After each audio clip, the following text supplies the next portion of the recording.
그런데 이번 뮤직펀드는 그런 게 아니라 쉽게 얘기하면은 국민의 돈을 모아서 국민이 그러한 사업에 돈을 꺼주는 구조입니다. 그래서 이것이 자산시장이나 우리 비용장 역사상 역사상 그런데 이게 문제가 뭐냐 역사상 부채를 가는 상태에서 역사상 충격 문제를 나눠서 코로나19로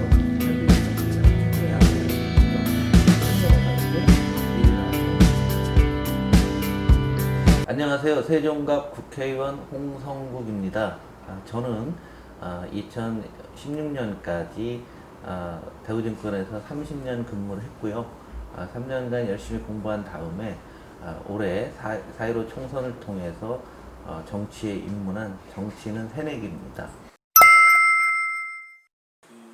뉴질펀드는 한국이 미래로 가는 징검다리, 불쏘시개, 뭔가 하여간 연결고리라고 생각하시면 될 것 같아요. 근데 이 뉴질펀드가 아니라 사실은 뉴질 정책이라고 하는 거죠. 지금 한국 국사뿐만 아니라 세계 전체가 굉장히 코로나 이전부터 어려웠죠, 사실은. 코로나가 이것을 가속화시킨 사건이지 큰 그림에서는 세계는 굉장히 어려웠는데 그럼 그런 미래로의 대전환은 크게 보게 되면 한 네 가지 어떤 문제가 있습니다. 첫 번째가 환경오염이죠. 그래서 전 세계적으로 요구하는 환경 수준이 이렇게 높은데 한국은 굉장히 낮은 상태예요. 그리고 우리가 코로나 사태라든가 이런 쪽에서 우리가 느끼고 있지만 이대로 환경을 방치해서는 안 된다는 것이 모든 분들이 생각하시는 우리의 미래죠. 그러니까 환경 부분에 획기적인 투자가 필요하다. 그리고 이러한 정책들이 유럽을 중심으로 해서 전 세계로 빠르게 확산되고 있는데 한국이 이걸 쫓아가야 되는데 너무 동떨어져 있고요. 그 다음에 한국의 산업 구조 자체가 에너지 과다 소비형이에요. 유럽은 쉬운데 우리는 뭐든지 전기와 에너지를 많이 쓰는 그런 산업, 이걸 따라가야 될 거고요. 두 번째는 디지털입니다. 디지털 부분들은 앞으로 사회가 디지털로 간다는 부분에 대해서 누구도 이론이 없을 겁니다. 그런데 지금 이 디지털에 막강한 투자를 해야지만 한국이 현재는 IT 강국이지만 이런 IT 강국의 위치를 계속 지킬 거라고서는 장담할 수 없는 상황입니다. 그러니까 여기에도 엄청난 투자가 필요하고 그 다음에 사회 안전망이죠.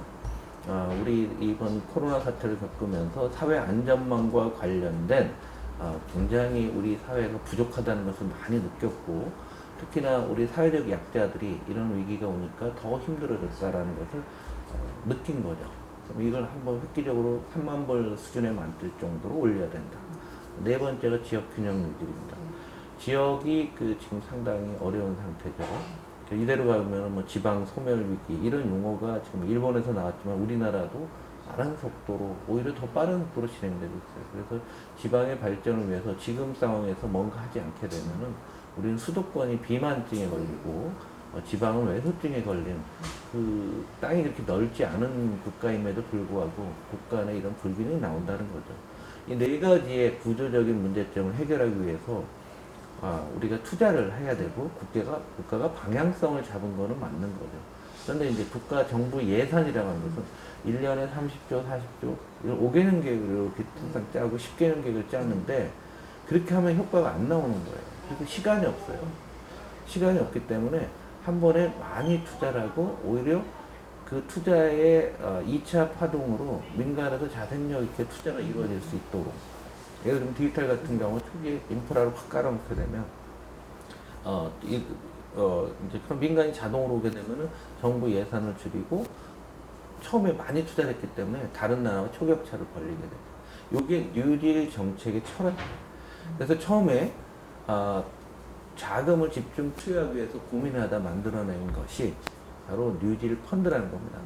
뉴딜 펀드는 증권시장에서 주식을 사는 게 아니에요. 그건 물론 민간들이 하는 영역이지만 그것은 정부의 정책이 아니라 그건 하나의 시장을 열어주는 거고요. 그런데 이번 뉴딜 펀드는 그런 게 아니라 쉽게 얘기하면은 국민의 돈을 모아서 국민이 그러한 사업에 돈을 꺼주는 구조입니다. 그래서 일반 펀드가 아니라 인프라 펀드라고 하는 것들은 구조가 선순위, 중순위, 후순위로 되어 있어요. 그 얘기는 뭐냐면 예를 들어서 풍력 발전한다. 사례를 드는 게 좋을 것 같아요. 이게 1조가 들어간다. 그러면 선순위 이 회사가 문제 생기면은 가장 먼저 돈을 보상을 받는 펀드죠. 이게 한 통상 60% 정도, 70%쯤 돼요.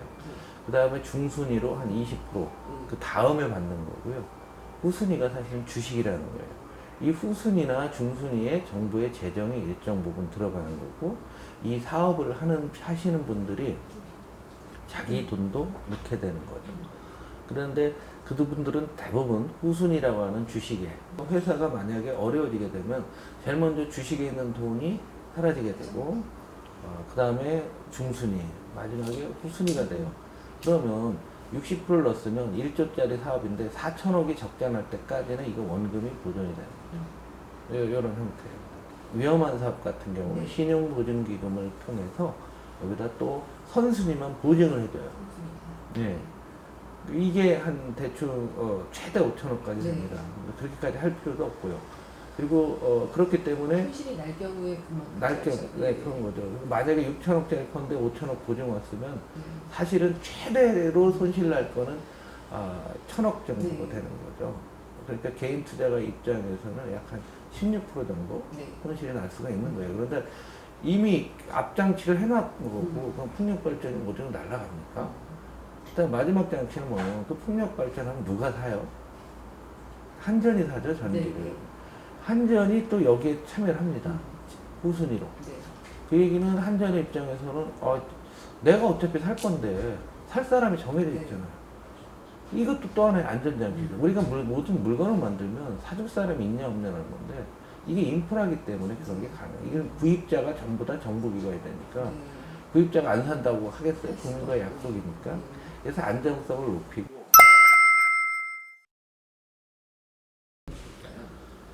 과열의 본질은 이게 바로 수축사회 때문에 그래요.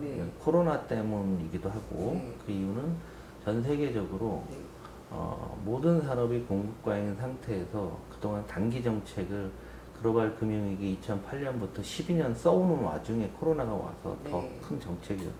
이것이 자산시장이나 우리 그 금융시장 측면에서 보면은 역사상 금리가 가장 역사상.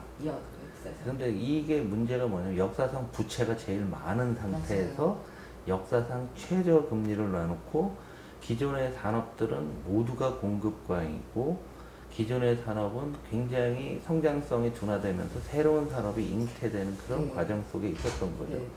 그런 상황 논리에서 우리를 놓고 보게 되면, 그럼 원인이 되는 불쏘시개가 저금리와 화폐 대량 공급인데 이걸 줄일 수 있느냐? 못 줄이는 거죠. 부채 때문에. 부채고 기존 산업이 공급과잉이나 기업이 어렵기 때문에 못 줄이는 이런 부분들이죠. 그러다 보니까 쏠림 현상이 불가피해지는 거죠. 쏠림 현상이 큰 문제가 돼서 주식시장이건 부동산도 쏠림이잖아요. 부동산도 강남이 올라와서 서울이 오르니까 수도권 전반적으로 오르고, 그래서 지방 주요 도시도 오르고, 뭐 이런 식의 어떤 연쇄 효과들이 나타나고 있는데, 그냥 결국은 이 부채가 역사상 제일 많기 때문에 금융을 손대기가 어렵다는 구조 때문에 이렇게 온 거예요. 네, 그렇겠죠. 언젠가는 오겠죠. 그런데 그게 언제인지를 서로 모르는 거죠. 그러니까 미국은 2023년까지 제로 금리 간다고 얘기를 했어요. 그럼 지금도 2023년이면 3년 남았거든요. 사람들이 이거 더 막 쏠림 현상에 내가 편승해야 되는 거 아닐까 막 하는데, 일단 개인의 입장에서는 본인의 탐욕과 경쟁해야 될 것 같아요. 나는 이 정도에서 만약에 수익을 얻었다면 충분하면 좋겠다. 증시 격언에 무릎에 사서 어깨에 팔라는 말이 있는데, 지금의 어깨 쪽 근방인 것 같아요. 이러한 자산 시장의 쏠림 현상이 어떻게 됩니까? 1년 후에 올라갈 거라고 생각하면 사시고, 아니라고 생각하면 파세요, 지금부터. 제 대답은 그거밖에 할 수가 없는 거예요. 그리고 시장은 이미 통제가 굉장히 어려운 부분이에요. 그래서 제가 이제 정부랑 얘기하면서 한 달 전부터 신용대출부터 일단 줄이고. 그래서 지금 많이 줄이고 있잖아요. 네. 이런 가수요에 해당하는 부분을 줄여야 되고, 1년 후 더 오르면은 지금 부동산 정책이 뭐 초법적이라고 하는데, 더 심한 정책이 나올 수도 있고, 다른 나라도 그렇게 합니다. 캐나다가 작년인가 재작년에 취득세가 20%까지 갔다는 얘기 들었어요. 그래서 이제 안정을 시켰는데, 정부가 뭘 정책으로 쓰기에는 정말 어려운, 이러기도 저러기도 어려운 거고, 시장 참여자들이 스스로 조절하는 게 개인의 입장에서 가장 중요하다라는 그런 생각입니다.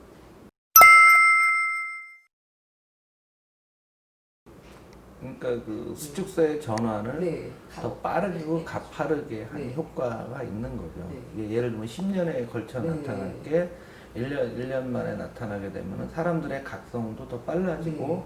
그런 대응들을 하는 거죠. 코로나 위기가 없었으면 뉴질 정책이 나왔겠느냐, 네. 예를 든 거죠.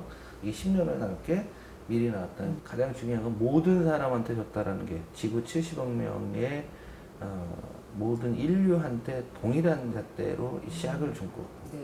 그래서 씨앗을 주니까 이번에 코로나 나오면서 양극화가 네. 어려운 사람일수록 씨앗이 오니까 네. 양극화가 더 심해지네. 네. 이걸 다 모두가 느낀 거죠. 체감. 네, 그리고 온라인 소비로 가고 있었는데 이 속도를 5년에 발생할 걸 5개월 만에 됐다는 거 아니에요? 그 네. 마켓 시어 올라간 네, 거로 네. 놓고 보면. 그러니까 앞으로 영세 자영업자들 더 어려워질 거라는 것은 눈앞에 오게 되고 또 혁신이라는 측면을 무시하면 안 돼요.